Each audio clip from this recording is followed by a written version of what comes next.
आज के इस क्लास में हम लोग रासायनिक अभिक्रिया एवं समीकरण को पढ़ने वाले हैं। ठीक, इससे पहले जो है हम फिज़िक्स और केमिस्ट्री का फिज़िक्स और बायोलॉजी का total A to Z chapter को कंप्लीट कर दिए हैं। जाके आप हमारे चैनल से पढ़ सकते हैं। और आज का यह क्लास जो है वन शॉट होने वाला है, मतलब पूरा आज के एक ही क्लास में जो है पूरा सिलेबस रासायनिक अभिक्रिया एवं समीकरण को ख़त्म करने वाले हैं। इस पूरे चैप्टर को केमिस्ट्री में टोटल जो है 4 चैप्टर था, पहले 5 चैप्टर था। ठीक, चलिए ये हम आगे देख लेते हैं। पहले जो है देख लीजिए, केमिस्ट्री में 5 चैप्टर था, लेकिन अब NCERT का नया सिलेबस के अकॉर्डिंग जो है सिर्फ 4 चैप्टर रह गया है। वही जीव विज्ञान में 5 चैप्टर है टोटल, और प्रकाश भौतिक विज्ञान में जो है 4 चैप्टर है। तो हम लोग इन दोनों को तो ख़त्म कर चुके हैं। अब चलिए रासायनिक विज्ञान पे चलते हैं हम लोग। ठीक, रासायनिक विज्ञान का आज इस क्लास में टोटल रासायनिक अभिक्रिया एवं समीकरण खत्म होने वाला है। उसके बाद अम्ल, क्षार एवं लवण खत्म होगा अगले क्लास में। उसके बाद धातु एवं अधातु, उसके बाद कार्बन एवं इसके यौगिक। आप जाके हमारे चैनल पे प्लेलिस्ट सेक्शन में जाके देख सकते हैं सारा क्लास को। ठीक, तो चलिए आज के इस क्लास में रासायनिक अभिक्रिया एवं समीकरण को पढ़ते हैं। ठीक, देखिए सबसे पहले आप लोग को उत्सुकता होगा ये जानने का कि रासायनिक अभिक्रिया होता क्या है। ठीक, ये तो समझ लिए कि रासायनिक अभिक्रिया कुछ पढ़ना है, लेकिन होता क्या है ये तो समझ ही नहीं आ रहा। तो देखिए रासायनिक अभिक्रिया आप अपने जीवन में बहुत सारे देखे होंगे। ठीक, हर एक दिन हर एक चीज़ आपके सामने रासायनिक अभिक्रिया होते रहता है। ठीक, लेकिन आप उससे अनजान रहते हैं। आप उससे क्या रहते हैं? अनजान रहते हैं, आपको उसका ज्ञान नहीं रहता है। ठीक, लेकिन रासायनिक अभिक्रिया होते रहता है। जैसे देखिए रासायनिक अभिक्रिया क्या है, तो यहाँ पे क्या लिखा गया है? रासायनिक अभिक्रिया वह प्रक्रिया है जिसमें एक या एक से अधिक पदार्थ आपस में मिलकर नए पदार्थ बनाते हैं। अब इसका मतलब समझिए, एकदम ठेठ में समझिए, देहात भाषा में समझिए कि कोई भी दो चीज़ को आपस में मिला देंगे, आपस में मिलाना को ही अभिक्रिया बोलते हैं। ठीक, कोई भी दो चीज़ को आपस में मिला देंगे, बस वो हो गया, तीसरा चीज़ बना, वो हो गया रासायनिक अभिक्रिया। जैसे मान लीजिए गांव घर में तो आप लोग आम का अचार तो बहुत बनाए होंगे। तो आम के अचार में क्या करते हैं? आम का अचार लेते हैं, उसमें मसाला वगैरह देते हैं, नमक देते हैं, उसको धूप में रखते हैं, कुछ नया बन के आ जाता है। जैसे हम मसाला दिए उसमें और आम का कच्चा आम दिए उसमें, लेकिन बन क्या गया? अचार बन गया। जैसे चावल लिए, दाल लिए और दोनों को बनाए तो बन गया खिचड़ी। ठीक, लकड़ी लिए, इसमें आग लगा दिए, दोनों जल के बन गया राख। तो ये रासायनिक अभिक्रिया हुआ। कोई भी दो चीज़ आपस में मिलके कोई तीसरा चीज़ बना दे, हो गया रासायनिक अभिक्रिया। मोमबत्ती का जलना, ये कौन सा अभिक्रिया है? रासायनिक अभिक्रिया। मोमबत्ती जल रहा है, जल के खत्म हो जाएगा, कौन सा अभिक्रिया है? रासायनिक अभिक्रिया है। ठीक, रासायनिक अभिक्रिया क्या कर रहा है? रासायनिक अभिक्रिया वह प्रक्रिया है जिसमें एक या एक से अधिक पदार्थ आपस में मिलकर नए पदार्थ बनाते हैं, उनको रासायनिक, जिनके रासायनिक गुण भिन्न होते हैं। ये आप लोग इसको खास करके ध्यान रखिएगा। मान लीजिए कोई पदार्थ A है और कोई पदार्थ B है, इन दोनों को मिलके कोई पदार्थ A और B बना। जैसे मान लीजिए ये चावल है, ये दाल है और इधर खिचड़ी बना। तो चावल का अलग स्वाद होगा, दाल का अलग स्वाद होगा, लेकिन खिचड़ी का स्वाद अलग होगा। ठीक, खिचड़ी का स्वाद क्या होगा? अलग होगा। ठीक, समझ गए आप लोग रासायनिक अभिक्रिया? उम्मीद करते हैं आप लोग समझ गए होंगे। और भी कोई डाउट होगा इसको समझने में तो आप लोग कमेंट बॉक्स में कमेंट करके बताइएगा कि सर हम ये नहीं समझें, तो आप लोग को दोबारा से समझाया जाएगा। ठीक, चलिए आगे हम लोग देखते हैं। रासायनिक अभिक्रिया समझ गए। अब आप लोग बोलिएगा कि हाँ तो रासायनिक अभिक्रिया समझ गए। ठीक, तो लेकिन बहुत सारा ऐसा चीज़ होता है जिसमें, जैसे मान लीजिए हमने चावल दिया, दाल दिया, लेकिन हम समझ गए कि बना तो समझ गए ये खिचड़ी है, लेकिन अगर मान लीजिए कोई भी दूसरा पदार्थ रहेगा तो उसको हम कैसे जानेंगे कि इसमें रासायनिक अभिक्रिया कुछ हुआ है या नहीं? तो देखिए कोई भी चीज़ जहाँ है उसमें रासायनिक अभिक्रिया हुआ है या फिर नहीं हुआ है, उसको हम लोग कैसे देख सकते हैं? सबसे पहले देख सकते हैं रंग में परिवर्तन हो करके, मतलब रंग में परिवर्तन हुआ या नहीं। कोई भी दो चीज़ को मिलाइए और उसके रंग में परिवर्तन हो गया। जैसे देख लीजिए यहाँ पे एक टेस्ट ट्यूब में दूसरा पदार्थ है और दूसरे में जल है, इन दोनों को मिलाया गया तो देखिए इसका रंग जो है बदल गया। बदल गया मतलब क्या हुआ? यहाँ पे रासायनिक अभिक्रिया कुछ हुआ। ठीक, यहाँ पे क्या हुआ? रासायनिक अभिक्रिया हुआ। उसके बाद दूसरा क्या उपाय है? गैस का उत्सर्जन। जैसे पहला रंग में परिवर्तन कैसे होगा? जैसे लोहे के जंग लगने पर उसका रंग बदल जाता है, लोहा पर जंग लगता है तो उसका रंग क्या होता है? बदल जाता है। तो हम लोग जानते हैं कि भाई इसमें कुछ रासायनिक अभिक्रिया हुआ है। कोई भी लोहा को आप लोग बाहर में छोड़ दीजिएगा तो उसमें जंग लग जाएगा, ऑब्वियस सी बात है। ठीक, अब गैसों का उत्सर्जन देखिए, जैसे अम्ल और कार्बोनेट की अभिक्रिया में कार्बन डाइऑक्साइड निकलती है, ठीक। तो कोई भी दो चीज़ को मिलाए उसमें गैस निकला, ठीक, गैस निकला तो उसमें हम लोग क्या बोलेंगे कि इसमें कुछ रासायनिक अभिक्रिया हुआ, ठीक। ये तो हो गया दूसरा। अब तीसरा पे चलिए, ताप में परिवर्तन होने से भी हम लोग समझ सकते हैं कि इसमें रासायनिक प्रक्रिया जो है हुआ या फिर नहीं। देख लीजिए कुछ अभिक्रियाओं में ऊष्मा उत्पन्न होती है या अवशोषित होती है। मतलब देख लीजिए कोई भी दो चीज़ मिलाएंगे हम लोग, ठीक, या फिर कहीं भी कुछ भी हो रहा है जिसमें ताप में परिवर्तन हो रहा है। ताप में परिवर्तन होने का मतलब सिर्फ ताप बढ़ना नहीं, ताप घटना भी होता है। जैसे मान लीजिए कोई भी लकड़ी लिए, उसमें आग लगा दिए, तो ये देख लीजिए इसका तापमान बढ़ जाएगा, तो तापमान में परिवर्तन हुआ, तो हम समझ जाएंगे कि यहाँ पे रासायनिक अभिक्रिया हुआ है। उसी तरह देख लीजिए यहाँ पे बर्फ़ का गोला है, इसका टेम्परेचर कितना है, -डिग्री सेल्सियस में होगा, 0 डिग्री सेल्सियस में होगा। तो इसमें क्या समझेंगे हम लोग, रासायनिक अभिक्रिया हुआ है। अवक्षेप बनना, अब देख लीजिए 2 बिलियन के मिलाने पर ठोस पदार्थ बनना। मान लीजिए कोई दूगो द्रव है, मतलब कोई दूगो तरल पदार्थ है, दोनों को मिक्स किया और ठोस पदार्थ बन गया, ठीक। क्या बन गया, ठोस पदार्थ बन गया। तो इसमें भी हम लोग समझेंगे कि रासायनिक अभिक्रिया जो है हुआ है। द्रव की अवस्था में परिवर्तन, जैसे ठोस से द्रव या द्रव से गैस हो जाना। मान लीजिए ये पानी है, ये बर्फ़ का गोला है, सॉरी ये बर्फ़ का गोला है। अब इसमें हम लोग हीट देंगे, हीट मतलब जो है इसको गर्म करेंगे, तो गर्म करेंगे तो इसका अवस्था परिवर्तन होगा ना जी, कि गर्म करने के बाद ये बर्फ़ ही रहेगा। बताइए आप लोग, इसको जैसे जैसे गर्म करेंगे ना तो ये ठोस है, और ठोस से ही पानी बनते जाएगा, ठोस से ये क्या बनते जाएगा, पानी बनते जाएगा। तो इसमें परिवर्तन हुआ, समझे। तो इसका आकार में परिवर्तन होगा, ठोस से द्रव हो गया, तो भी हम लोग समझेंगे कि रासायनिक अभिक्रिया हुआ है। तापमान में परिवर्तन होगा, रंग में परिवर्तन होगा, तो हम लोग समझेंगे कि परिवर्तन रासायनिक अभिक्रिया जो है हुआ है। और आप लोग यदि लिख रहे हैं तो लिखते जाइए लाइन बाय लाइन, इससे बेहतरीन नोट्स आप लोग को कहीं नहीं मिल सकता है, ठीक।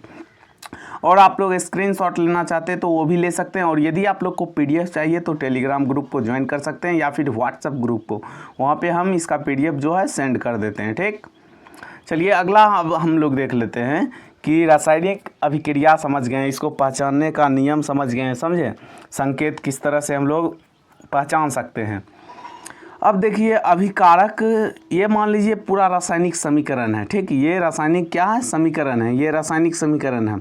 तो हम जानेंगे इसमें कि इसमें अभिकारक क्या होता है, प्रोडक्ट क्या होता है, ठीक, अभिक्रिया हो रहा है या फिर नहीं, ये हम लोग कैसे समझेंगे। तो देखिए सबसे पहले क्या होता है इसमें एक तरफ ये होता है लेफ़्ट हैंड और ये होता है राइट हैंड साइड, मतलब ये दाहिना साइड होता है, ये बायां साइड होता है, और बीच में एरो का मार्क्स दिया रहता है, ठीक। तो अभिकारक क्या होता है ये देखिए, अभिकारक वे पदार्थ होते हैं जो रासायनिक अभिक्रिया की शुरुआत में आपस में मिलते या प्रतिक्रिया करते हैं। अभिकारक किसको बोलेंगे हम लोग, रिएक्टेंट। वो पदार्थ जो शुरू में जो है आपस में मिलते हैं, शुरू में, जैसे हाइड्रोजन है और ऑक्सीजन है। जैसे मान लीजिए कोई भी दो चीज़ है, चावल है, दाल है, ये दोनों को हम लोग मिलाएं, चावल दाल हम लोग क्या किए, मिलाएं, ठीक। चावल दाल को क्या किए, मिलाएं, ठीक। उसके बाद देख लीजिए मिलाने के बाद जो हम इसको अभिक्रिया करेंगे, इसमें हीट देंगे, मतलब इसको चूल्हा पे रखते हैं बनाने के लिए जी। और उसके बाद ये बन जाएगा H2O, और आम भाषा में समझिए तो दाल और चावल मिल के बन जाएगा खिचड़ी। खिचड़ी बन गया, तो जो खिचड़ी बना उसको बोलेंगे उत्पाद, उसको क्या बोलेंगे, प्रोडक्ट। और दाल और चावल जो है ये हो गया अभिकारक, दाल और चावल हो गया अभिकारक। और इसको मिक्स कर दिए और इसको कुछ तापमान दे के पकाएं तो ये बन गया खिचड़ी। तो ये नया प्रोडक्ट हो गया, खिचड़ी नया उत्पाद हो गया। तो इसी तरह यहाँ पे देख लीजिए एग्जाम्पल क्या है, उदाहरण है हाइड्रोजन प्लस ऑक्सीजन, ये दोनों मिलाए तो बन गया पानी, H2O। H2O किसका सूत्र होता है, पानी का, ठीक। हाइड्रोजन प्लस ऑक्सीजन मिलाए तो बन गया पानी, ठीक। तो इसमें पूछेगा कि आप लोग सीधा क्वेश्चन देगा H2 + O2 एरो तीर का चिन्ह H2O, इसमें अभिकारक कौन है। तो अभिकारक जो तीर के बाएं साइड होता है, ठीक। और उत्पाद किसको बोलेंगे, जो तीर के दाएं साइड होता है। इसी तरह परिभाषा भी देख लीजिए आप लोग, अभिकारक वे पदार्थ होते हैं जो रासायनिक अभिक्रिया की शुरुआत में आपस में मिलते या प्रतिक्रिया करते हैं। रासायनिक अभिक्रिया के शुरुआत में ये दोनों, समझ गए। उदाहरण देख लीजिए, जब हाइड्रोजन गैस और ऑक्सीजन गैस मिलती है और जल बनता है तो हाइड्रोजन और ऑक्सीजन अभिकारक है, हाइड्रोजन और ऑक्सीजन अभिकारक है, ठीक। अब चलिए आगे हम लोग देखते हैं उत्पाद क्या है। उत्पाद देख लीजिए क्या है, ये दोनों अभिकारक है। जब ये दोनों मिलेगा आपस में, लेफ्ट साइड रहेगा क्या, अभिकारक, और एरो का चिन्ह बताता है कि समीकरण अभिक्रिया होने की दिशा, ठीक। और H2O क्या है, उत्पाद है। तो यहाँ परिभाषा आप लोग पढ़ लीजिए, रासायनिक अभिक्रिया के बाद जो नए पदार्थ बनते हैं उन्हें उत्पाद कहा जाता है। मतलब रासायनिक अभिक्रिया, जैसे मान लीजिए आप लोग को ठेठ में समझाए भी हैं कि चावल और दाल को मिक्स कर दीजिए, उसके बाद जो है खिचड़ी बनेगा, तो जो खिचड़ी बना वो उत्पाद है, और जो चावल और दाल को हम लोग लिए वो अभिकारक है। उसी तरह यहाँ H2O और O2 जो है अभिकारक है, और H2O जो बना हम लोग का, ये जो है जल, ये उत्पाद है, ठीक। समझ गए ना, H2O क्या है, उत्पाद है। 2H2 + O2 देख लीजिए, दोनों मिलके 2H2O बन गया, ठीक, जल बन गया। तो ये हो गया अभिकारक और उत्पाद, आप लोग समझ गए होंगे, उम्मीद करते हैं, ठीक। अब उत्पाद समझ गए हैं और अभिकारक समझ गए, तो समझिए अब हम लोग समझेंगे रासायनिक समीकरण। रासायनिक समीकरण क्या होता है, अभिकारक और एरो का चिन्ह होता है, तीर का चिन्ह, और इसके अगले साइड जो है उत्पाद को हम लोग लिखते हैं। परिभाषा पहले पढ़ लेते हैं, उसके बाद आप लोग को समझा देंगे। रासायनिक समीकरण एक ऐसी अभिव्यक्ति होती है जो रासायनिक अभिक्रिया को प्रतीकों और सूत्रों की सहायता से दर्शाती है। इसमें अभिकारक और उत्पादों को दर्शाया जाता है।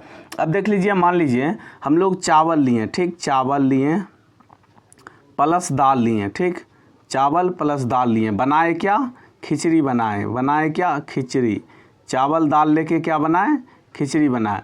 तो अब देख लीजिए आप लोग कि चावल इसको लिखेंगे और इसको दाल लिखेंगे और खिचड़ी लिखेंगे, तो ये बहुत बड़ा लिखा जाएगा, ठीक, बहुत बड़ा लिखा जाएगा।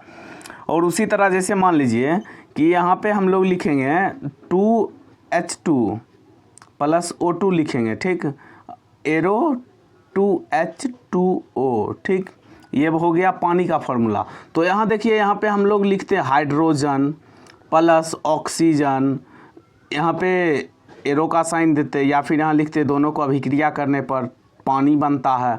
तो ये बहुत लंबा हो जाता है, लेकिन इसको हम लोग इसके रासायनिक संकेत के हिसाब से और इसके प्रतीक के हिसाब से जो है हम लोग शॉर्ट फॉर्म में लिखते हैं। जैसे मान लीजिए हाइड्रोजन को हम लोग H से डिनोट करते हैं, H2, ऑक्सीजन को हम लोग O से डिनोट करते हैं, दोनों मिल के बन जाता है H2O, समझे, तो H2O बन जाता है, तो पानी बन गया। देख लीजिए इसको कितना शॉर्ट फॉर्म में हम लोग लिख दिए, ठीक।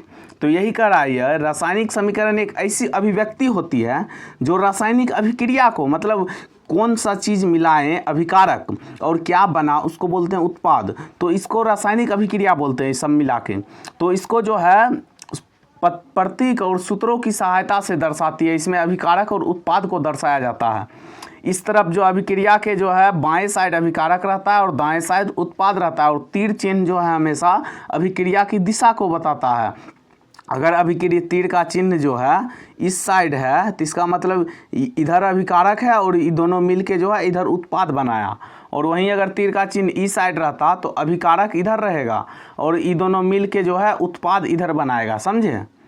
जैसे देख लीजिए मैग्नीशियम, Mg मतलब मैग्नीशियम होता है और O मतलब ऑक्सीजन, मैग्नीशियम प्लस ऑक्सीजन मिलके क्या बनाया, magnesium dioxide, magnesium oxide, sorry magnesium oxide बनाया, ठीक।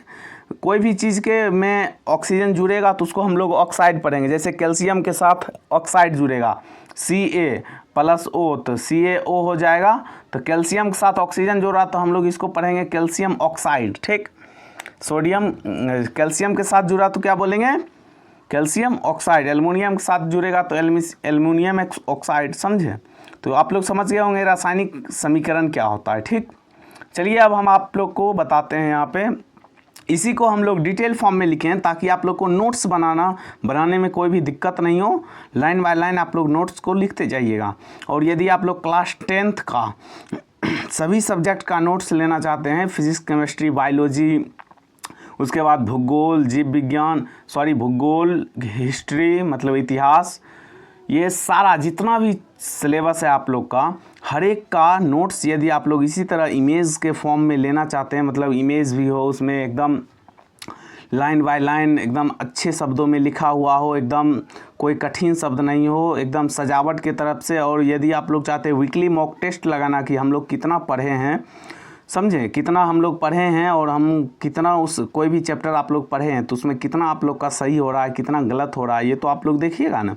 तो टेस्ट लगाना चाहते हैं तो आप लोग इस नंबर पे मैसेज कर सकते हैं, बहुत ही कम प्राइस में आप लोग को उपलब्ध करा दिया जाएगा। ठीक, इस नंबर पे आप लोग कॉल कर सकते हैं या फिर व्हाट्सएप पे मैसेज कर सकते हैं। ठीक, A to Z नोट्स आप लोग को मिल जाएगा इस पे। ठीक, नहीं तो यदि आप लोग क्लास में लिखना चाहते हैं तो A to Z आप लोग लिखते जाइए कॉपी में। ठीक, यहाँ पे हम आप लोग को बता दिए थे 2mg प्लस O2 अभिकारक है और जो बना 2mg, ठीक 2mg प्लस O2 ये अभिकारक है और इधर जो बना 2mgO, ठीक ये उत्पाद हुआ, ये तो आप लोग को बता दिए, वही यहाँ पे लिखा हो गया। और ये दो पूरा मिलके क्या बनाता है, रासायनिक समीकरण, इसी को क्या बोलते हैं, रासायनिक समीकरण।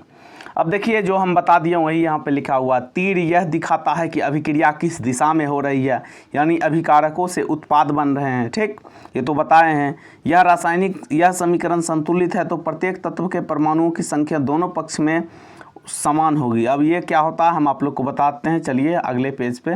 संतुलित रासायनिक समीकरण, अब देख लीजिए संतुलित रासायनिक समीकरण कुछ नहीं है, ये बस बच्चा को जो है बहुत हवा दिखाया जाता है। जैसे मान लीजिए कोई भी छोटा चीज़ है और उसको बड़ा करके प्रेजेंट किया जाता है स्टूडेंट के सामने ताकि वो डर जाए, समझे। ये सब बहुत ही नॉर्मल चीज़ है। जैसे आप लोग समझिए आपके पास 5 गो सेब है, ठीक, आपके पास 1 किलो चावल है, ठीक 1 किलो चावल है और आपके पास आधा केजी दाल है, तो दोनों को मिलाएंगे भाई। मान लीजिए इधर चावल है, ठीक चावल है और ये दाल है, ये दोनों को मिलाएंगे तो मेरा बनेगा खिचड़ी, खिचड़ी बनेगा ना जी, खिचड़ी बना। तो अब मान लीजिए यदि 2 किलो चावल है मेरे पास, 1 किलो दाल है, तो खिचड़ी कितना बनेगा, 3 किलो बनेगा ना।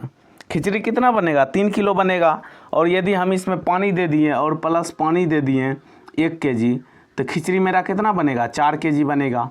घट नहीं जाएगा जी। बस यही बोलते हैं रासायनिक समीकरण संतुलित या असंतुलित। जैसे मान लीजिए 2 गो H2 है, ठीक 2H2 प्लस O2 है, 2 H2 है मतलब 2 हाइड्रोजन है। हाइड्रोजन देख लीजिए यहाँ पे, पहले सबसे पहले हम आप लोग को समझाते हैं। 2H2 ठीक और O2, 2H2 और O2 है और आगे चल के क्या बन गया 2H2O, 2H2 प्लस O2, ठीक। अब देख लीजिए यहाँ पे हम लोग गिनेंगे कि अभिकारक से पहले और अभिक्रिया के बाद, समझे कितना मतलब मेरा घटा है या फिर बढ़ा है, और दोनों यदि बराबर होगा तो इसको बोलेंगे संतुलित रासायनिक समीकरण। जैसे मान लीजिए आपके पास हाइड्रोजन कितना है, 2 दूनी 4, आपके पास कितना हाइड्रोजन है देख लीजिए, 2 गो यहाँ है, 2 है, ये दोनों को गुना करते हैं। जैसे इसके नीचे में 2 है और ये 2 है, तो इसको गुना करेंगे तो 4 गो हाइड्रोजन हुआ ना आपके पास जी। ऑक्सीजन क्या है, ये 2 है, ठीक है, यहाँ पर पूरे में 2 लगल है। इसका मतलब अगर देख लीजिए यहाँ पे 2 है लगा हुआ शुरुआत में, तो इसका मतलब है कि पूरे पे 2 लगा हुआ है, समझे। यहाँ पे अगर शुरुआत में ये 2 लिखा हुआ है, इसका मतलब ये पूरे समीकरण के लिए 2 है। लेकिन ये नीचे में यदि लिखा हुआ है तो इसका मतलब सिर्फ इसी का 2 है।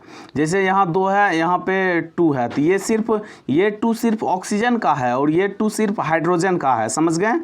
तो देख लीजिए यहाँ पे 2 है, तो इसका मतलब ये 2 गुना होगा तो 4 हाइड्रोजन हो जाएगा। और यहाँ पे O2 है, ये 2 है और ये 2 है, तो 2 दूना 4 ऑक्सीजन हो जाएगा। ऑक्सीजन 4 हो गया।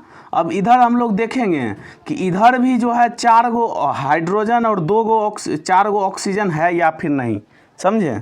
4 गो ऑक्सीजन है या फिर नहीं है। अब देख लीजिए इधर 2H2, इधर 4 गो हाइड्रोजन तो हो गया, हाइड्रोजन 4 गो हो गया ना जी। लेकिन ऑक्सीजन इधर कितना है, 2 गो है। ऑक्सीजन कितना है इधर, 2 गो है। ऑक्सीजन क्या है, ऑक्सीजन 2 गो है। ऑक्सीजन क्या है, 2 गो है। तो इधर भी हम लोग ऑक्सीजन को क्या करेंगे, 4 गो बनाएंगे। ऑक्सीजन को क्या करेंगे, 4 गो बनाएंगे, तो यहाँ पे हम 2 दे देंगे, 4H यहाँ पे 2 दे देंगे, तो ये बन जाएगा रासायनिक समीकरण संतुलित। और इस पर हम जो है एक पूरा डिटेल वीडियो भी बनाए हैं कि रासायनिक समीकरण को संतुलित कैसे करें। आप लोग जाके टिप्स एंड प्लेलिस्ट में जाइएगा आप लोग, तो वहाँ पे एक प्लेलिस्ट बना होगा टिप्स एंड ट्रिक्स पे, तो वहाँ पे क्लिक कीजिएगा आप लोग, तो रासायनिक समीकरण को संतुलित करें कैसे ये समझ में आ जाएगा। तो अब देख लीजिए डेफिनेशन को पढ़ते हैं हम लोग। रासायनिक समीकरण वह होता है जिसमें दोनों पक्षों पर सभी तत्वों के परमाणुओं की संख्या समान होती है। परमाणु की संख्या मतलब 2, हाइड्रोजन कितना है 2 गो, ऑक्सीजन कितना है 2 गो। तो ये हो गया परमाणु की संख्या, ये तो हो गया परमाणु, ये हो गया परमाणु की संख्या 2, यहाँ पे 3 रहेगा 3 परमाणु, 4 रहेगा तो 4 परमाणु, समझे। यह द्रव्यमान संरक्षण के नियम का पालन करता है। अब ये आप लोग याद रखिएगा, ऑब्जेक्टिव में पूछ सकता है कि रासायनिक संतुलित रासायनिक समीकरण जो है किसका पालन करता है, द्रव्यमान संरक्षण के नियम का, द्रव्यमान संरक्षण के नियम का। उदाहरण में इसको आप लोग याद कर लीजिएगा, ठीक। अब देख लीजिए रासायनिक समीकरण अभिक्रियाओं के प्रकार। अब देखिए रासायनिक अभिक्रिया जो होता है वह कितने टाइप्स का होता है, ये भी बहुत सारे टाइप्स का होता है रासायनिक अभिक्रिया, ठीक। तो रासायनिक अभिक्रिया, मान लीजिए कोई दो पदार्थ आपस में जुड़ रहा है, मान लीजिए हम हमेशा से आप लोग को उदाहरण देते हैं और ये एकदम ठेठ वाला उदाहरण देते हैं, यदि इससे आप लोग नीचे नहीं समझ पाए तो कहीं नहीं समझ पाइएगा, ठीक। सबसे पहले देखिए कोई भी दो पदार्थ है, ठीक, मान लीजिए कोई दो पदार्थ है, उसको आपस में हम लोग जोड़ रहे हैं, तो जोड़ेंगे तो उसको हम लोग दोनों को जोड़ रहे हैं, समझ गए। और कोई ऐसा पदार्थ है जो पहले से ऑलरेडी जुटा हुआ, उसको हम तोड़ रहे हैं, तो वो कौन सा अभिक्रिया होगा। कोई ऐसा पदार्थ है जिसमें हम लोग गर्मी दे रहे हैं, वो कौन सा अभिक्रिया होगा। कोई ऐसा पदार्थ है जिसमें हम ठंडी दे रहे हैं, मतलब ठंडा कर रहे हैं, वो कौन सा अभिक्रिया होगा। इसके बारे में हम जानेंगे अभी, ठीक। तो रासायनिक अभिक्रिया के प्रकार में पहला प्रकार है संयोजन अभिक्रिया। संयोजन मतलब आप लोग को देख के समझ आ रहा होगा कि संयोग करना, मतलब कोई भी दो चीज़ को मिलाना, मतलब कोई ए चीज़ है या और कोई बी चीज़ है, दोनों को जोड़ेंगे ए बी बन जाएगा, ठीक। तो यही हो गया क्या हो गया, संयोजन अभिक्रिया। मान लीजिए चावल है खिचड़ी है, चावल है दाल है, दोनों को मिला देंगे क्या बन जाएगा, खिचड़ी। तो ये क्या हो गया, जुड़ा एडिशनल कम्बिनेशन रिएक्शन हुआ। कम्बिनेशन रिएक्शन मतलब दो चीज़ आपस में जुड़ा। इसका डेफिनेशन सिंपल सा है, दो या अधिक पदार्थ मिलकर कोई नया पदार्थ बना। जैसे देख लीजिए कैल्शियम ऑक्साइड मतलब चूना, और इसको मिलाएंगे पानी में, कैल्शियम ऑक्साइड मतलब चूना को आप लोग का घर जो है दिवाली के दिन पेंटिंग होता होगा, तो आप लोग देखते होंगे चूना खरीद के लाते हैं और उसको बाल्टी में पानी में डुबाते हैं, तो कैल्शियम प्लस चूना, कैल्शियम ऑक्साइड प्लस पानी मिलेगा तो क्या बनेगा, कैल्शियम हाइड्रोक्साइड। कैल्शियम हाइड्रोक्साइड, तो दो चीज़ आपस में मिला और ये एक चीज़ बन गया, दो मिल के एक हो गया, तो ये क्या हो गया, संयोजन अभिक्रिया। कहीं भी आप लोग देखिए कोई भी उदाहरण आप लोग को दे देगा तो देखिएगा कोई भी दो चीज़ इधर है और जुड़ के आपस में एक हो गया, तो इसको क्या बोलेंगे हम लोग, संयोजन अभिक्रिया बोलेंगे। क्या बोलेंगे, संयोजन अभिक्रिया, समझ गए। अब आगे चलते हैं, देखिए कितना इजी है समझना, ठीक। लेकिन आप लोग को जो है इसको एकदम भारी भरकम करके परोसा जाता है ताकि आप लोग को समझ में आए नहीं, समझे। तो यदि इसी तरह आप लोग प्रैक्टिकली चाहते हैं सारे क्लास को देखने के लिए एकदम फिगर के माध्यम से, प्रैक्टिकल क्लासरूम के माध्यम से, तो आप लोग हमारे चैनल को सब्सक्राइब कर सकते हैं और वहां से आप लोग क्लास को कर सकते हैं रेगुलरली, ठीक। अब देख लीजिए अपघटन अभिक्रिया क्या हुआ, इसी को बोलते हैं हम लोग वियोजन अभिक्रिया। अपघटन अभिक्रिया को ही क्या बोलते हैं, वियोजन अभिक्रिया। अब पहले संयोजन में क्या होता था कि ए मतलब कोई पदार्थ है, बी कोई पदार्थ है, ये दोनों जुड़ गया आपस में, ए बी बन गया, ठीक। तो ये हो गया संयोजन अभिक्रिया। लेकिन अपघटन अभिक्रिया क्या है कि पहले से कोई ए बी है, मतलब कोई पदार्थ जुड़ल है और इसको कुछ भी हम हीट उठ देंगे कुछ, तो टूट के दो बन जाएगा, तो ये बोलेंगे अपघटन अभिक्रिया, डिकम्पोजिशन रिएक्शन। मतलब कोई भी दो चीज़, कोई भी एक चीज़ टूट के दो बन जाए। जैसे देख लीजिए यहाँ कैल्शियम कार्बोनेट CaCO3 है, कैल्शियम कार्बोनेट, ये जो है टूट के इसको हीट दिए, टूट के कैल्शियम अलग हो गया, कैल्शियम ऑक्साइड अलग हो गया और CO2 मतलब कार्बन डाइऑक्साइड गैस अलग हो गया इससे। जैसे देख लीजिए यहाँ पे कैल्शियम कार्बोनेट है इस टेस्ट ट्यूब में, इस टेस्ट ट्यूब में क्या है, कैल्शियम कार्बोनेट, और नीचे से देखिए आग लगा दिए, हीट दिए, तो इससे देख लीजिए कौन सा गैस निकलेगा, हाइड्रोजन गैस निकलेगा, समझे। इससे कौन सा गैस निकलेगा, hydrogen gas carbon dioxide gas निकलेगा। कभी कभी ध्यान भटक जाता है, समझे। कार्बन डाइऑक्साइड गैस निकलेगा और बचेगा क्या, कैल्शियम ऑक्साइड बचेगा, क्या, कैल्शियम ऑक्साइड बचेगा, ठीक। समझ गए आप लोग। अपघटन अभिक्रिया को भी आप लोग समझ गए हैं, ठीक। अब आगे चलिए हम लोग देखते हैं विस्थापन अभिक्रिया। अब विस्थापन अभिक्रिया क्या होता है इसको आप लोग समझिए। संयोजन, फिर से हम एक बार समराइज करते हैं। संयोजन अभिक्रिया में क्या होता था, दो पदार्थ आपस में मिलके एक हो जाते थे, ठीक। और अपघटन में क्या होता था, एक पदार्थ टूट के दो अलग पदार्थ बन जाता था। विस्थापन अभिक्रिया में क्या होगा कि दूगो अभिक्रिया, दूगो जो है कोई पदार्थ है, दूगो पदार्थ है इधर जुड़ा हुआ ए बी, और ये तीसरा पदार्थ है, ठीक। ये दूगो ऑलरेडी जुड़ा हुआ है और ये तीसरा पदार्थ है। इन दोनों को जब आपस में जोड़ेंगे ना तो इसका एक पदार्थ इसके साथ जाके जुट जाएगा और इसको अकेला छोड़ देगा। जैसे आप लोग देखिए, मान लीजिए आप हैं और आपका कोई दोस्त है, आपका कोई दोस्त है और एगो आपका दुश्मन है, एगो आपका क्या है, दुश्मन है। आप दूगो दोस्त हैं, एगो दुश्मन है, तो आप में और इसमें लड़ाई हुआ, आप में और इसमें क्या हुआ, लड़ाई हुआ ना, तो क्या हुआ, दोनों में दोनों लड़ाई हुआ, मतलब लड़ाई को समझिए अभिक्रिया हुआ। तो लड़ाई हुआ ना, तो आपका जी गोलका छोटका दोस्त है ना खजरा, ये क्या हुआ, इसके तरफ हो गया। देखिए यहाँ लड़ाई हुआ, लड़ाई होने के बाद क्या हुआ, आप अकेले हो गए, देख लीजिए ये अकेला हो गया और ये जो गोलका है ये चल गया इसके साथ, समझे। तो इसी को बोलेंगे विस्थापन अभिक्रिया। मतलब क्या हुआ कि ये गोलका जो है ये छोटका, ये जो है विस्थापित कर दिया इसको, समझे। ये पीला वाला इसको विस्थापित करके अपने साथ ले लिया और इसको अकेले छोड़ दिया, समझे। ये तो समझ गए हम लोग ठेठ भाषा में। कौन सा भाषा में समझे, ठेठ भाषा में। अब देखिए हम लोग डिफिनीशन समझते हैं। अधिक अभिक्रियाशील पदार्थ, अधिक अभिक्रियाशील मतलब जो है जो तुरंत किसी से रिएक्शन कर जाए, तुरंत किसी, मतलब समझ लीजिए जैसे सोना चांदी है, ये जल्दी, ये अधिक अभिक्रियाशील पदार्थ नहीं है। मतलब इसको अगर बाहर आप लोग छोड़ भी देंगे तो ये वैसा का वैसा रहेगा, चांदी जैसा है वैसा ही रहेगा, और थोड़ा बहुत चेंज भी होगा बहुत दिन के बाद। लेकिन इससे ज़्यादा अभिक्रियाशील है क्या, लोहा। लोहा को जैसे ही आप लोग बाहर छोड़िएगा तुरंत किसी से ऑक्सीजन से अभिक्रिया करके जंग लगा लेता है, समझे। तो यही हुआ ज़्यादा अभिक्रियाशील और कम अभिक्रियाशील में अंतर, समझे। तो वहीं यहाँ पर देख लीजिए, इसको हम लोग समझते हैं अधिक अभिक्रियाशील धातु कम अभिक्रियाशील धातु को उसके यौगिक से विस्थापित कर देता है। अब मान लीजिए ये अभी अधिक अभिक्रियाशील है, ठीक है, ये क्या है, अधिक अभिक्रियाशील है, और ये है कम अभिक्रियाशील। तो ये अधिक अभिक्रियाशील क्या करेगा, इसके यौगिक मतलब इसको जो है विस्थापित कर देगा। क्या कर देगा, विस्थापित कर देगा, और इधर आके इसको अकेले छोड़ देगा और इसको जो है अपने साथ ले लेगा। ये हो गया विस्थापन अभिक्रिया। जैसे देख लीजिए Zn जिंक प्लस CuSO4 है, जिंक प्लस CuSO4 है, ठीक। तो अब ये जिंक क्या करेगा, चोट्टा ये अभिक्रिया करेगा ना, देखिए अभिक्रिया करेगा तो क्या करेगा, ये जिंक जो है SO4 को अपना साथ ले लेगा, SO4 को क्या करेगा, अपना साथ ले लेगा, कॉपर को अकेले छोड़ देगा। देखिए इधर आके क्या हो गया, Zn प्लस देखिए SO4 का अपने साथ ले लिया ना, कॉपर का अकेले बेचारा छोड़ दिया। कॉपर क्या किया, अकेले छोड़ दिया। तो ये कौन सा अभिक्रिया हुआ, विस्थापन अभिक्रिया। अधिक अभिक्रियाशील धातु कम अभिक्रियाशील धातु को उसके यौगिक से विस्थापित करता है, समझे। जैसे देख लीजिए यहाँ पे एक प्रैक्टिकल भी किया गया है। एक टेस्ट ट्यूब है, इसमें जो है कॉपर सल्फेट दिया गया है, कॉपर सल्फेट का पानी है, और इसमें एक लोहा को डुबाया गया, लोहा का कील है, इसको डुबाया गया। कुछ देर बाद देखिए ये पानी से जो है ना कॉपर कांटी पे आ गया, कील पे आ गया, समझे। तो क्या किया, ये Fe जो है SO4 को पानी से विस्थापित कर दिया और अपने साथ मिला लिया, समझे। सीधा समझिए कोई दो पदार्थ है और कोई अकेला है, ये दोनों जब आपस में जुड़ेगा ना तो इसका एक पदार्थ को खींच के अपने में सटा लेगा, समझे। यही हो गया विस्थापन अभिक्रिया। चलिए आगे हम लोग देखते हैं द्विविस्थापन अभिक्रिया। क्या देखेंगे, द्विविस्थापन। अब द्विविस्थापन में भी वही काम होगा जो विस्थापन अभिक्रिया, एकल विस्थापन अभिक्रिया में हुआ था। लेकिन इसमें क्या होगा, इसमें दोनों अदला बदली करेगा।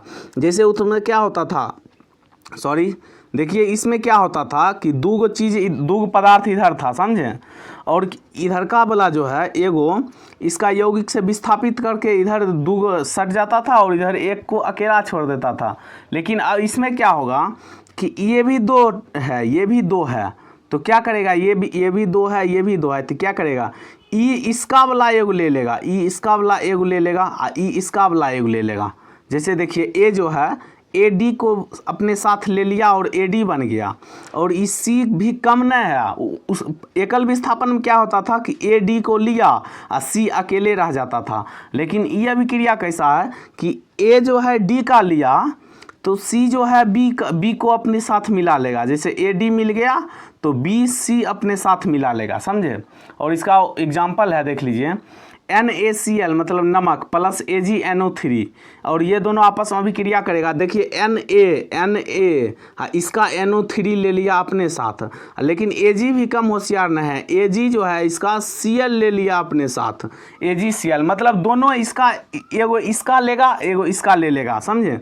तो ये हो गया द्विविस्थापन अभिक्रिया, मतलब इहो कम रार न है इहो कम रार न है, दोनों एगो इसका ले लेगा दोस्त को, इसका दोस्त को ले लेगा, समझे। तो ये हो जाएगा द्विविस्थापन अभिक्रिया।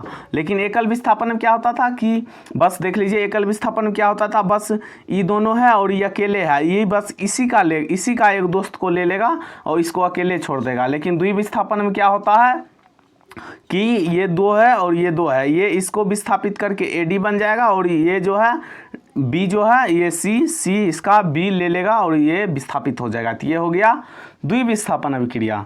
चलिए आगे चलते हैं, हम लोग देखते हैं ऊष्माक्षेपी और ऊष्माशोषी अभिक्रिया। अब ये अभिक्रिया जो है बहुत ही ईजी है, ऊष्माशोषी और ऊष्माक्षेपी अभिक्रिया बहुत ही ईजी है। इसमें देख लीजिए ऊष्माक्षेपी अभिक्रिया, ऊष्माक्षेपी मतलब समझ रहे होंगे कि ऊष्मा निकाल देना, जैसे इसमें ऊष्मा निकलती है, मतलब कोई भी ऐसा दो चीज़ मिला है उसमें अभिक्रिया हुआ, समझे। कोई दो चीज़ को मिला है उसमें कुछ अभिक्रिया हुआ और हीट निकला, मतलब गर्मी पैदा हुआ, तो वो कौन सा अभिक्रिया होगा, ऊष्माक्षेपी अभिक्रिया होगा। ऊष्माक्षेपी, इसमें ऊष्मा निकलती है, मतलब इसमें ऊष्मा निकलता है, जैसे यहाँ पे देख सकते हैं ये कोई पदार्थ है, इससे ऊष्मा निकल रहा है, समझे। जैसे लकड़ी को जलाना, लकड़ी को हम लोग जलाएं तो ये कौन सा अभिक्रिया हुआ, ऊष्माक्षेपी मतलब ऊष्मा दिया, समझे। जैसे आप लोग घर में देखते होंगे दिवाली के दिन में चूना लाते होंगे, तो चूना को जैसे लाते होंगे उसको पानी में डालते होंगे, देखते होंगे खौलने लगता है, मतलब हीट देने लगता है। तो ये कौन सा अभिक्रिया हो गया, ऊष्माक्षेपी अभिक्रिया। कौन सा अभिक्रिया हुआ, ऊष्माक्षेपी अभिक्रिया। अब देख लीजिए ऊष्माशोषी अभिक्रिया क्या होता है, इसका उदाहरण देख लीजिएगा, ईंधन का दहन, मतलब कोई भी ईंधन को हम लोग जलाएंगे तो हीट देगा, मतलब गर्मी पैदा करेगा, तो जो गर्मी देगा उसको ऊष्माक्षेपी अभिक्रिया, और जो गर्मी लेगा उसको बोलेंगे ऊष्माशोषी अभिक्रिया, मतलब गर्मी को शोषण कर रहा है, समझे। देखिए इसमें ऊष्मा अवशोषित होती है, उदाहरण पौधे में प्रकाश संश्लेषण, पौधे में प्रकाश संश्लेषण कौन सा अभिक्रिया है, ऊष्माशोषी। जैसे कि पेड़ पौधे में धूप लगता है, समझे, तब जाके उसमें जो है प्रकाश संश्लेषण होता है, समझे। जैसे मान लीजिए कोई बर्फ़ का गोला है, इसमें हम लोग हीट देंगे तब ये पानी बनेगा, तो ये अभिक्रिया में क्या हुआ, हम हीट दिए, पानी को, बर्फ़ को हीट दिए, समझे, तो हीट दिए और ये बर्फ़ जो है हीट का अवशोषण करके पानी बन गया, तो ये हो गया ऊष्माशोषी अभिक्रिया। लेकिन ऊष्माक्षेपी में क्या होगा कि हीट हम लोग को देगा, समझ गए। ऊष्माक्षेपी और ऊष्माशोषी अभिक्रिया भी आप लोग समझ गए होंगे, उम्मीद करते हैं। अब देख लीजिए ऑक्सीडेशन है, बस थोड़ा ही टॉपिक बचा हुआ, अब बस 4 क्लास आप लोग कीजिए, पूरा केमिस्ट्री खत्म। जैसे एक क्लास ये रासायनिक अभिक्रिया एवं समीकरण का हो गया, इसके बाद होगा अम्ल क्षार लवण धातु अधातु, फिर कार्बन एवं इसके यौगिक, उसके बाद चैप्टर खल्लास, उसके बाद फिजिक्स, फिर बायोलॉजी, उसके बाद टोटल साइंस खत्म, फिर हम लोग देखेंगे भूगोल, इतिहास, अर्थशास्त्र, आपदा प्रबंधन वगैरह, फिर मैथ चलेगा। इसी तरह आप लोग का टोटल सिलेबस खत्म हो जाएगा, बस आप लोग रेगुलरली एक क्लास को देखते जाइए, समझे। अब देख लीजिए ऑक्सीडेशन क्या होता है, ऑक्सीकरण। देख लीजिए ये बहुत ही कन्फ्यूजिंग है, बच्चा इसमें बहुत कन्फ्यूज होता है, समझे। ऑक्सीकरण क्या होगा, ऑक्सीकरण का सिंपल सा मतलब बस आप इतना समझिए, कोई भी चीज़ है उसमें ऑक्सीजन जाके जुड़ गया, वो हो गया ऑक्सीजन। मतलब आप खड़े हैं, आप में ऑक्सीजन जुड़ गया, आप हो गए, ऑक्सीडेशन अभिक्रिया आपके साथ हुआ। कोई भी पदार्थ फेंका हुआ है, लोहा फेंका हुआ है, उसके साथ जाके ऑक्सीजन जुड़ गया, तो वो हो जाएगा, जैसे Fe मतलब लोहा, ऑक्सीजन जाके जुड़ गया तो ये बन जाएगा फेरस ऑक्साइड, समझे। ऑक्साइड में कैल्शियम है, कैल्शियम इसके साथ ऑक्सीजन जुड़ जाएगा तो ये क्या बन जाएगा, कैल्शियम ऑक्साइड बन जाएगा। क्या बन जाएगा, कैल्शियम ऑक्साइड, समझ गए। कोई भी जो है पदार्थ है उसके साथ ऑक्सीजन जुड़ा, बस इतना समझिए, ऑक्सीजन जिसके साथ जुड़ेगा ऑक्सीकरण अभिक्रिया होगा। ऑक्सीकरण वह रासायनिक प्रक्रिया है जिसमें किसी तत्व द्वारा ऑक्सीजन ग्रहण की जाती है, मतलब ऑक्सीजन को लिया जाता है, या इलेक्ट्रॉन खोया जाता है, या फिर इलेक्ट्रॉन को खोया जाता है, या फिर हाइड्रोजन को खोया जाता है। या तो कोई पदार्थ है जो ऑक्सीजन को अपने साथ मिलाए, या फिर इलेक्ट्रॉन को अपने से भगा दे, या फिर हाइड्रोजन को अपने से भगा दे, उसको बोलेंगे ऑक्सीकरण अभिक्रिया। समझें। जैसे देख लीजिए यहाँ मैग्नीशियम है, इसके साथ ऑक्सीजन जुड़ गया, ये बन गया मैग्नीशियम ऑक्साइड। तो मैग्नीशियम के साथ ऑक्सीजन जुड़ा, ये कौन सा अभिक्रिया है? ऑक्सीकरण अभिक्रिया। कौन सा अभिक्रिया? ऑक्सीजन अभिक्रिया। देख लीजिए यहाँ मैग्नीशियम Mg ने ऑक्सीजन के साथ मिलकर मैग्नीशियम ऑक्साइड MgO बनाया, यह ऑक्सीकरण है क्योंकि Mg ने ऑक्सीजन प्राप्त की। समझे? ये देख लीजिए इतना बढ़िया से लिखा गया है ताकि आप लोग नोट्स बनाने के बाद अगर कभी भी रिवीजन करने जाइएगा तो आप लोग को कोई भी डाउट नहीं होगा। अब देख लीजिए ऑक्सीकरण अभिक्रिया को प्रैक्टिकली समझिए। लोहा रखा हुआ है, लोहा में जंग लग गया। लोहा में जंग कैसे लगता है? ऑक्सीजन और पानी, आप लोग कोई भी पदार्थ है लोहा है, उसमें आप लोग ऑक्सीजन उसको पर्याप्त मात्रा में ऑक्सीजन उसको दीजिए जो कि वायुमंडल में ऑलरेडी है, और उस पर बस थोड़ा सा पानी लगे, ठीक, बस उसमें जंग लगना शुरू हो जाएगा। तो पानी तो ऑलरेडी समझ रहे हैं, यदि बाहर कोई चीज़ रखा हुआ तो हवा में नमी थोड़ा बहुत तो रहता ही है, और हवा में ऑक्सीजन रहता ही है, तो जंग आसानी से लग जाता है। जैसे आप लोग मान लीजिए सेब को खाएं, ठीक, सेब को थोड़ा सा छोड़ दीजिए तो देखिएगा पीला पीला हल्का पड़ जाता है। समझे? ऑक्सीजन से संयोग कर लेता है। तो कौन सा अभिक्रिया है ये सब? ऑक्सीडेशन, मतलब ऑक्सीकरण अभिक्रिया। अब इसका जस्ट अपोजिट है रिडक्शन, मतलब अवकरण। ऑक्सीकरण समझ गए, ऑक्सीजन का जुड़ना। ऑक्सीकरण अभिक्रिया ऑक्सीजन का जुड़ना, वहीं अवकरण अभिक्रिया ऑक्सीजन का निकलना, मतलब ऑक्सीजन का निकलना और इलेक्ट्रॉन का ग्रहण करना और हाइड्रोजन ग्रहण करना। मतलब समझिए अपचयन अभिक्रिया जो है वह रासायनिक प्रक्रिया है जिसमें किसी तत्व द्वारा ऑक्सीजन हटाई जाती है। उसमें क्या होता था? ऑक्सीजन के साथ जुड़ा जाता है, लेकिन इसमें क्या होता है? ऑक्सीजन को हटाई जाती है। या फिर उसमें क्या होता था? इलेक्ट्रॉन त्यागा जाता था, इसमें इलेक्ट्रॉन ग्रहण किया जाएगा या फिर हाइड्रोजन ग्रहण किया जाएगा, या फिर हाइड्रोजन ग्रहण किया जाएगा। तो ये हो जाएगा अवकरण अभिक्रिया। जैसे देख लीजिए CuO मतलब कॉपर ऑक्साइड, और साथ में H2 है, साथ में क्या है? H2 मतलब हाइड्रोजन। ये दोनों जो इधर आया Cu प्लस H2O हो गया, Cu प्लस H2O हो गया, मतलब कॉपर जो है ऑक्सीजन को हटा दिया, कॉपर जो है ऑक्सीजन को हटा दिया, हटाया ना जी। यहाँ देख लीजिए कॉपर जो है ऑक्सीजन के साथ था, इधर आके कॉपर जो है अकेला हो गया। तो कौन सा अभिक्रिया हुआ? अवकरण अभिक्रिया हुआ। यहाँ CuO से ऑक्सीजन हट गई और शुद्ध तामा बन गया। यह अपचयन अभिक्रिया है। समझें? यह अपचयन अभिक्रिया मतलब इसमें ऑक्सीजन निकल जाता है या फिर हाइड्रोजन जुड़ता है।